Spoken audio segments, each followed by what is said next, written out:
আসসালামু আলাইকুম। জানিয়ে দেব আমাদের হাতে আসা সর্বশেষ গুরুত্বপূর্ণ সংবাদ। শুরুতেই সংবাদ শিরোনাম। ইসরায়েলের বিরুদ্ধে আরও কঠিন বার্তা দিল ইয়েমেনের হুতি বিদ্রোহী গোষ্ঠীর যোদ্ধারা। এরপর জানিয়ে দেব ইরাকে ভয়াবহ বিপর্যয়ের মুখে পড়েছে তুরস্ক। দেশটির এক অভিযানে তুরস্কের 12 জন সেনা নিহত। গাজাকে ফিলিস্তিনি রাষ্ট্রের অবিচ্ছেদ্য অংশ ঘোষণা করল বিক্রস সংস্থা। এবার ইরানের কঠিন হুঁশিয়ারি ভয়ে ট্রাম্পের কাছে ছুটে গেলেন ইসরায়েলের প্রধানমন্ত্রী বেনিয়ামিন নেতানিয়াহু। মিয়ানমারে চীনে তুমুল সংঘর্ষ, প্রাণ বাঁচাতে পালাচ্ছেন হাজার হাজার মানুষ, জানাবো বিস্তারিত। এবং সর্বশেষ জানিয়ে দেব ভয়াবহ দুর্যোগের কবলে পড়েছে পাকিস্তান, নিহত 72। এতক্ষণ শুনছিলেন সংবাদ শিরোনাম, এবারে বিস্তারিত। তার আগে নতুন নতুন আপডেট নিউজ পেতে আমাদের চ্যানেলটি সাবস্ক্রাইব করে রাখুন। ইসরায়েলের বিরুদ্ধে আরও কঠোর বার্তা দিয়েছে ইয়েমেনের বিদ্রোহী গোষ্ঠী হুতিরা। দফায় দফায় ইয়েমেনে ইসরায়েলের হামলার পর গোষ্ঠীটি এ হুঁশিয়ারি দিয়েছে। সোমবার 7 জুলাই আল জাজিরার এক প্রতিবেদনে তথ্য জানানো হয়েছে। হুতিদের এক শীর্ষ কর্মকর্তা বলেন, ইসরায়েলের বিরুদ্ধে অভিযান অব্যাহত থাকবে। গাজায় হামলা বন্ধ না হওয়া পর্যন্ত ইসরায়েলে হামলা চালিয়ে যাবে হুতিরা। ফিলিস্তিনিদের প্রতি সমর্থন পূর্ণ ব্যক্ত করে তিনি হুঁশিয়ারি দেন। প্রতিবেদনে বলা হয়েছে, হুতিরা ইসরায়েলের বেন গুনিয়ন বিমানবন্দরে ব্যালিস্টিক ক্ষেপণাস্ত্র নিক্ষেপ করেছে। এরপর ইসরায়েলি সেনাবাহিনী লোহিত সাগরের উপকূলে অবস্থিত হোদাইদাহ, রাস ইসা এবং আস সালিম বন্দরগুলো এবং রাস কাতিব বিদ্যুৎ কেন্দ্রে হামলা চালায়। এদিকে ইয়েমেনের 3 বন্দরে ক্ষেপণাস্ত্র হামলার জবাবে ইসরায়েলে আবারও পাল্টা হামলা চালিয়েছে হুতি যোদ্ধারা। টেলিভিশন চ্যানেল আল মাসিরাহে প্রচারিত এক বক্তব্যে তথ্য জানিয়েছে হুতি মুখপাত্র ইয়াহিয়া সারি। তিনি বলেছেন, প্রধান বিমানবন্দর বেন গুনিয়ন এয়ারপোর্ট, আসদোদ সমুদ্র বন্দর এবং দক্ষিণ অঞ্চলীয় শহর আনকুলের একটি বিদ্যুৎ উপকেন্দ্রে লক্ষ্য করে শব্দের চেয়ে 5 গুণ বেশি গতিসম্পন্ন হাইপারসনিক ক্ষেপণাস্ত্র নিক্ষেপ করা হয়েছে। একই সঙ্গে দক্ষিণ ইসরায়েলের এলাত বন্দরে লক্ষ্য করে 8টি বিস্ফোরণবাহী ড্রোন নিক্ষেপ করা হয়েছে। ক্ষেপণাস্ত্র ড্রোনগুলো ঠিকমতো লক্ষ্যবস্তুতে আঘাত হানতে পেরেছে বলে দাবি করেছেন ইয়াহিয়া সারি। তিনি বলেন, আমাদের ক্ষেপণাস্ত্র ড্রোনগুলো সফলভাবে লক্ষ্যবস্তুতে আঘাত হেনেছে। ইসরায়েলি প্রতিরক্ষা ব্যবস্থা আমাদের ক্ষেপণাস্ত্র ড্রোনগুলো ধ্বংস করতে ব্যর্থ হয়েছে। তবে এই হামলার বিষয়ে তাৎক্ষণিকভাবে প্রতিক্রিয়া জানায়নি ইসরায়েল। আর হুতি যোদ্ধাদের পক্ষ থেকে ক্ষয়ক্ষতির বিষয়ে কোনো তথ্য দেয়া হয়নি। ইরাকে ভয়াবহ বিপর্যয়ের মুখে পড়েছে তুরস্ক। দেশটিতে এক অভিযানে তুরস্কের 1 ডজন সেনা নিহত হয়েছেন। বিষাক্ত গ্যাসে তাদের মৃত্যু হয়েছে। সোমবার 7 জুলাই বিবিসির এক প্রতিবেদনে তথ্য জানানো হয়েছে। তুরস্কের প্রতিরক্ষা মন্ত্রণালয় জানিয়েছে, উত্তর ইরাকের একটি গুহায় তল্লাশি ও পরিষ্কার পরিচ্ছন্নতা অভিযানের সময় 19 সেনা গুরুতর অসুস্থ হন। সেখানে মিথেন গ্যাসের কারণে অন্তত 12 জন সেনা নিহত হয়েছেন। রোববার তারা অসুস্থ হয়ে পড়েন, পরে হাসপাতালে তাদের মৃত্যু হয়। দুর্ঘটনার খবর পেয়ে তুরস্কের প্রেসিডেন্ট রিসেপ তাইয়েপ এরদোয়ান গভীর শোক প্রকাশ করেছেন। তিনি নিহতদের পরিবারের প্রতি সমবেদনা জানান। প্রতিবেদনে বলা হয়েছে, মিথেন সরাসরি বিষাক্ত নয়, তবে একটি ঘনবৃদ্ধ এবং সংকীর্ণ স্থানে শ্বাসরুদ্ধকারী হয়ে উঠতে পারে, যা মারাত্মক ক্ষতি করতে পারে। কিভাবে গুহায় এত বিপজ্জনক মাত্রায় মিথেন জমেছিল তা এখনো স্পষ্ট নয়। সোমবার নিহতদের মরদেহ দক্ষিণ অঞ্চলীয় হাঙ্গারি প্রদেশের একটি বিমানবন্দরে আনুষ্ঠানিক বিদায় অনুষ্ঠানের পর স্বজনদের কাছে হস্তান্তর করা হয়েছে। এ সময় সেখানে তুরস্কের প্রতিরক্ষা মন্ত্রী সহ সশস্ত্র বাহিনীর শীর্ষ কর্মকর্তারা উপস্থিত ছিলেন। গাজা উপত্যকাকে অধিকৃত ফিলিস্তিনি ভূখণ্ডের অবিচ্ছেদ্য অংশ ঘোষণা করেছে বিক্রস। একই সঙ্গে ফিলিস্তিনি কর্তৃপক্ষের অধীনে একটি ঐক্যবদ্ধ ফিলিস্তিনি শাসন ব্যবস্থার আহ্বান জানিয়েছে এই সংস্থাটি। সোমবার আনাদুলুর বরাত দিয়ে খবর জানিয়েছে দ্য এক্সপ্রেস ট্রিবিউন। এতে বলা হয়, একটি যৌথ ঘোষণায় বিক্রস ফিলিস্তিনি জনগণের আত্মনিয়ন্ত্রণের অধিকার এবং একটি স্বাধীন ফিলিস্তিনি রাষ্ট্রের প্রতি তাদের সমর্থন পূর্ণ ব্যক্ত করেছেন। এছাড়া জাতিসংঘের ফিলিস্তিনের পূর্ণ সদস্য পদকেও সমর্থন করা হয়েছে।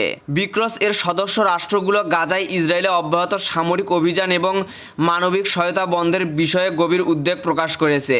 এছাড়া যুদ্ধের অস্ত্র হিসেবে অনাহারকে ইসরায়েলের ব্যবহারের তীব্র নিন্দাও জানিয়েছে সংস্থাটি। যৌথ বিবৃতিতে বলা হয়েছে, আমরা পক্ষগুলোকে তাৎক্ষণিক, স্থায়ী এবং নিঃশর্ত যুদ্ধবিরতি অর্জনের জন্য আরও আলোচনার সদিচ্ছার সাথে অংশ নেওয়ার আহ্বান জানাচ্ছি। বিক্রস গাজা এবং অধিকৃত ফিলিস্তিনি ভূখণ্ডের অংশ থেকে ইসরায়েলি সেনাদের সম্পূর্ণ প্রত্যাহারের পাশাপাশি সকল জিম্মি এবং আটক ব্যক্তিদের মুক্তির আহ্বান জানিয়েছে। বিক্রস তার মধ্যে ব্রাজিল, রাশিয়া, ভারত, চীন এবং দক্ষিণ আফ্রিকা সহ 10টি দেশ অন্তর্ভুক্ত। সাম্প্রতিক বছরগুলোতে তাদের কূটনৈতিক পরিধি সম্প্রচারিত করেছে এবং বৈশ্বিক নিরাপত্তা ইস্যুতে পশ্চিমা প্রভাবের বিরুদ্ধে ক্রমবর্ধমানভাবে নিজেদের অবস্থান তৈরি করছে। মিয়ানমারে চীন রাজ্যের নিয়ন্ত্রণ নিয়ে জান্তা বিরোধী সশস্ত্র দুই গোষ্ঠীর মধ্যে তুমুল সংঘর্ষের পর হাজার হাজার শরণার্থী ভারতের উত্তর পূর্ব রাজ্য মিজোরামে আশ্রয় নিয়েছে। সোমবার ভারতীয় কর্তৃপক্ষের বরাত দিয়ে ব্রিটিশ বার্তা সংস্থা রাইটার্সের এক প্রতিবেদনে তথ্য জানানো হয়েছে।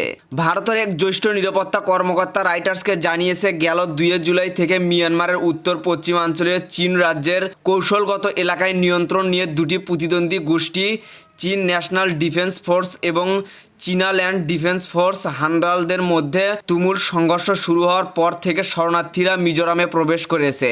নাম প্রকাশে অনিচ্ছুক এই কর্মকর্তা বলেন, সংঘর্ষ শুরুর পর থেকে প্রায় 4000 শরণার্থী সীমান্ত অতিক্রম করেছে। মিয়ানমারের চীন রাজ্যে প্রতিদ্বন্দ্বী গোষ্ঠীগুলোর নিয়ন্ত্রণে থাকা বিভিন্ন এলাকার সঙ্গে ভারতের মিজোরাম রাজ্যের সীমান্ত রয়েছে। মিজোরামের বাসিন্দাদের সঙ্গে মিয়ানমারের চীন জনগোষ্ঠী জাতিগত সম্পর্ক রয়েছে। 2021 সালের ফেব্রুয়ারিতে সামরিক গণ অভ্যুত্থানের মাধ্যমে মিয়ানমারে আং সু চির নেতৃত্বাধীন সরকারের পতনের পর থেকে হাজার হাজার শরণার্থীকে আশ্রয় দিয়ে আসছে মিজোরাম। মিজোরামের স্বরাষ্ট্রমন্ত্রী কে সাবদাঙ্গা নতুন করে শরণার্থী আসার বিষয়টি নিশ্চিত করেছেন, তবে শরণার্থীর সংখ্যা 3000 বলে জানিয়েছেন। তিনি বলেন, সেখানে লড়াই আমাদের নিয়ন্ত্রণের বাহিরে। মানুষ এসেছে, আমাদের মানবিক কারণে তাদের পানীয়, খাবার এবং আশ্রয়ের ব্যবস্থা করতে হবে। ভয়াবহ দুর্যোগের কবলে পড়েছে পাকিস্তান। গত 10 দিনে ভারী বৃষ্টি ও আকস্মিক বন্যায় অন্তত 72 জনের মৃত্যু হয়েছে। আহত হয়েছেন আরও শতাধিক মানুষ। সোমবার 7 জুলাই এক বিবৃতিতে এ তথ্য জানিয়েছে পাকিস্তানের জাতীয় দুর্যোগ ব্যবস্থাপনা কর্তৃপক্ষ NDMA ও স্থানীয় কর্মকর্তারা। গত 26 জুন থেকে এসব মৃত্যুর ঘটনা ঘটছে দেশটির বিভিন্ন অঞ্চলে। এর মধ্যে রয়েছে উত্তর পশ্চিম অঞ্চলের খাইবার পাখান্তুয়া, উত্তর পূর্ব অঞ্চলের পাঞ্জাব, দক্ষিণ অঞ্চলের সিন্ধু এবং দক্ষিণ পশ্চিমাঞ্চলের বেলুচিস্তান প্রদেশ। NDM জানিয়েছে, চলমান বৃষ্টিপাতের কারণে আরও ভূমিধস ও আকস্মিক বন্যার আশঙ্কা রয়েছে। তারা স্থানীয় প্রশাসনকে সর্বোচ্চ সতর্ক অবস্থায় থাকতে বলেছেন এবং পর্যটকদের বন্যা কবলিত এলাকায় না যাওয়ার পরামর্শ দিয়েছে। কর্তৃপক্ষ জানিয়েছে, লাগাতার বৃষ্টিতে মহাসড়ক ও যোগাযোগ ব্যবস্থার বিপর্যয় হতে পারে। এর আগে গত মাসে পাকিস্তানের উত্তর পশ্চিমাঞ্চলের সোয়াতে নদীতে একটি পরিবারের 17 জন পর্যটক স্রোতের তোরে ভেসে যান। এদের মধ্যে 4 জনকে জীবিত উদ্ধার করা হলেও বাকিদের মরদেহ পরে উদ্ধার করা হয়। পরিবারের সদস্যদের ছাদে আশ্রয় নিয়ে বাঁচার আকুতি জানানোর একটি ভিডিও সামাজিক মাধ্যমে ছড়িয়ে পড়লে দেশ জুড়ে তীব্র ক্ষোভ সৃষ্টি হয়। জরুরি সেবায় ধীরে প্রতিক্রিয়া নিয়ে ব্যাপক সমালোচনাও হয়।